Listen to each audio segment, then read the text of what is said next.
Well, it's been almost 2 years. We finally got the next season of Ozark. Ozark Season 4, Part 1 just dropped today on Netflix. And this will be the last season of Ozark. But instead of doing a Season 5, they're going to be splitting up Ozark Season 4 into two parts. This is the first part. This will be my spoiler-free thoughts on the season, Part 1. Before we go into it, please make sure you like this video if you guys have been enjoying it. Please make sure to subscribe if you're new. But let's take a look at my thoughts on Season 4, Part 1. So Ozark has quickly become one of the biggest things on Netflix. And I didn't really hop on the hype train until around Season 3. Right before Season 3 came out, I binged the first two seasons. Now that the first two seasons were great, amazing television, but I think Season 3 was on a different tier than those first two seasons.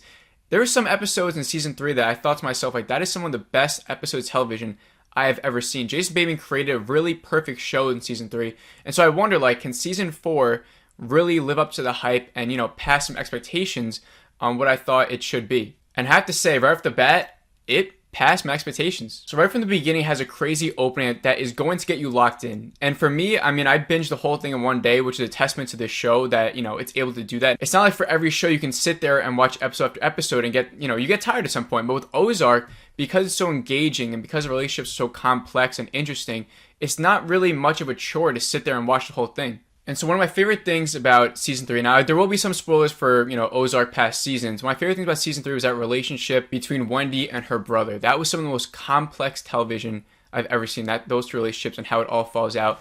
As we know, Wendy had to have her brother murdered. And, Jonah was very close to his uncle. And so there was going to be backlash from him knowing what happened, right? And that all falls to fruition in this season. And their relationship now is kind of shattered between the mother and Jonah, between Wendy and Jonah. And it sort of goes into a place I didn't really expect it to. It really feels sort of forced how much tension is between them, but also organic. Like I said, he was close to his uncle. He was going to be mad at his mom. But the show sort of turns it into Jonah now like distancing himself from the family in a lot of ways. And sometimes even going up against them in a lot of ways as well, as he has all that built up anger for his mother and what she did. And so although at times I thought, that tension between the mother and the son was a little bit forced, like I said, it was organic enough and it was entertaining and another relationship that was complex as well. We also have a bunch of new characters in this season, and I think they all sort of play well together.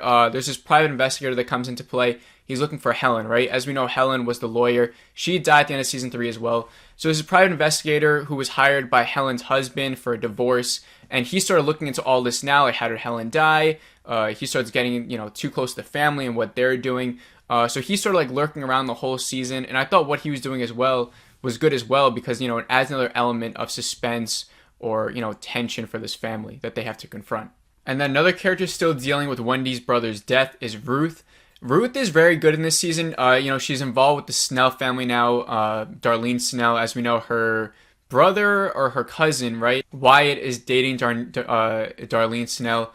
And Darlene Snell is crazier than ever in this season. The decisions she makes in this season, there's so many repercussions for her actions. And she's one of those characters where you're shaking your head every single time you see her on screen. The way she talks to people. Just one of those evil characters that you can't wait for her to die, right? And then another new character is this character named Javi. And now Javi is the nephew of the top drug cartel guy. And so he was pretty much the big bad of Season 3. But in this season, as we saw at the end of Season 3, he befriends the Birds family more. Like, he likes them more. But now his nephew is sort of like this reckless character. He is more of this younger, dumber version of his uncle. He wants things done a certain way. He's not smart yet. He doesn't have that experience of the business. And he just sort of makes decisions that will have huge repercussions throughout the show. And, different complications come about because of all these different decisions. And so this season ends up being, a mix of different repercussions made by Darlene Snell, Jonah, this Javi guy. Like, they all just overcomplicate this already complicated situation, and that's why this season is so much fun. And I guess one negative I have with the show is that sometimes there's like too much business talk that I feel like are a little bit filler, especially when there's this opioid company that comes into play, and Wendy sort of deals with them a lot.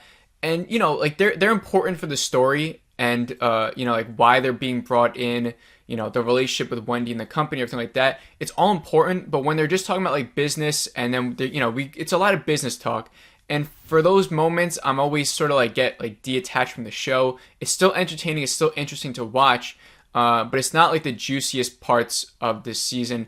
And there was just more than I wanted it to be, like more scenes like that than I wanted it to be in here. One character that I also wish had a bigger role in this season is Frank, who plays Barry Egan in the show Power. If you've seen the show Power, he's a great actor in there, and he really shows off his acting skills in that show because that character, Barry Egan, fits him really well, and I think he can play that character really well.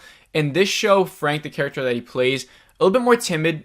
We saw him in last season. In this one, he's still on crutches from what Ruth did to him.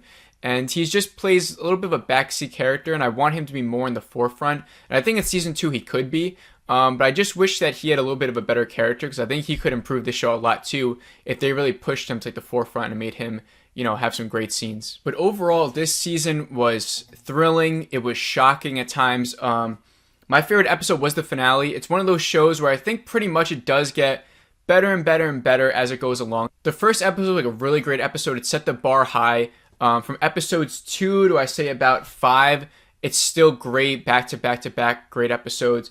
And then the second last episode was, a step up. And then the last episode, brought everything together.